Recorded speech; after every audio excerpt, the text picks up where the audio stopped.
בואו נתייחס להתמחות שלי, הנחשים. ואז מה שיש לנו זה שאנחנו צריכים לציין את הנחשים הארסיים ולא ארסיים. מרבית הנחשים בעולם הם לא ארסיים, אבל אנחנו פוחדים תמיד מארסיים, ואולי בצדק, מפני שחלקם ממיתים אותנו. אני מחזיק בידיים שלי גולגולת של נחש ארסי, איפה שאנחנו רואים פה את שן הארס, בקדמת הלסת, השן שדרכה הוא מזריק את הארס למוקש או לטרף. והשן הזאת מחוברת לבלוטת ארס. שימו לב שכל יתר השיניים הם שיניים רגילות, הן לא ארסיות בכלל. בין הנחשים הארסיים בישראל יש לנו את הצפע הארץ ישראלי, שהוא הנחש הנפוץ ביותר באזור המאוכלס של ישראל, בצפון ובמרכז הארץ. אנחנו יכולים לעבור לאפה. האפה הוא נמצא באזורים מדבריים, מזרחה לקו פרשת המים, בבקעת ים המלח ובבקעת הירדן, עד לאזור הגלבוע. אנחנו יכולים לדבר על שפיפון הנגב. שפיפון הנגב יהיה דרומית לבאר שבע בכל האזור של הנגב. ופשוט יש לו את הקרניים שאתם יכולים לראות, זה אחד הדברים המאפיינים. אבל יש עוד אחד ארסי עם קרניים קצת שונות, שזה האחן החרטומים. יש לו קרן שהיא בנויה מקסקס אחד, מאוד מאוד מאוד חדה.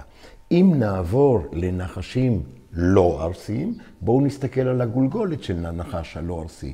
ומה אנחנו רואים פה? אנחנו רואים שכל השיניים הן פחות או יותר שוות בגודלן.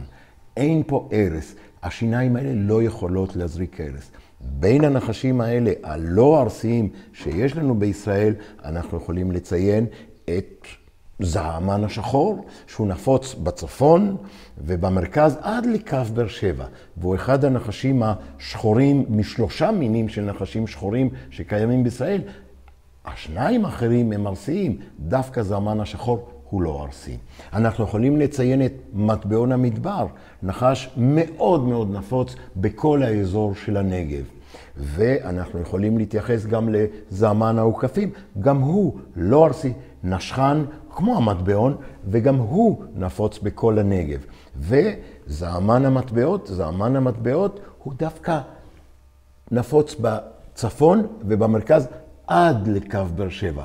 גם הוא נשכן. הם זעמנים, הם זוהמים והם נושכים, אבל הם לא ארסיים, לא מסוכנים. ונחשים תת-ארסיים, מה שיש לנו בגולגולת שלהם, זה ששן הארס נמצאת באזור האחורי של הלסת, וביניהם מה שיש לנו זה תלום הקשקשים המצוי, שהוא נפוץ באזור הצפון ובמרכז, גם עד לקו באר שבע, אחד הנחשים הגדולים שיש לנו בישראל, יחד עם הזעמן השחור שציינתי קודם. ועכשיו טיפ, מה לעשות כשאני פוגש נחש? קודם כל, לא לגעת, זאת ההמלצה הראשונה. אבל איך אני אזהה שאנחנו מדברים על איזשהו נחש ארסי? אז יש לנו את משפחת הצפאיים, איפה שאנחנו מזהים שהראש שלהם משולש, והקשקשים שלהם הם בצורה של רעפים. יש לנו גם את הנחשים השחורים, הארסיים, כמו הפטן השחור ושרף עין גדי, הם נמצאים באזורים מדבריים.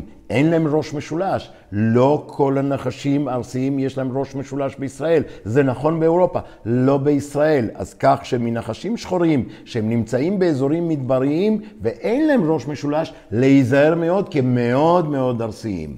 במקרה של הקשה, פעם היה נהוג לומר, תביאו חי או מת את הנחש שנשך או שהקיש, כדי שיוכלו לזהות בבית החולים, ואז אפשר לדעת מה הטיפול. היום זה הרבה יותר קל. פשוט לוקחים את הטלפון ופשוט מצלמים אותו ומביאים את התמונה על מנת שהרופאים ידעו מה לעשות, ואפשר לשחרר את הבן אדם שקיבל נשיכה ממטבעון ולא הקשה של איזה שפיפון. עוד המלצה זה לא לחסום שום דבר.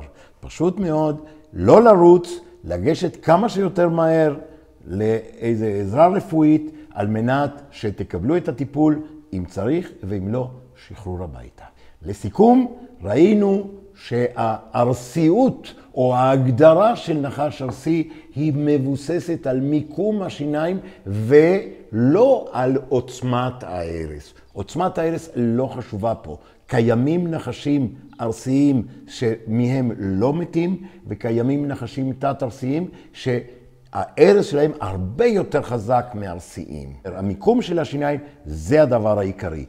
שיניים בקדמת הלסת זה נחש ארסי. שיניים שמעבירות הרס בחלק האחורי של הלסת, נחש תת-ארסי. שיניים רגילות, נחש לא ארסי. מרבית הנחשים בעולם הם לא ארסיים.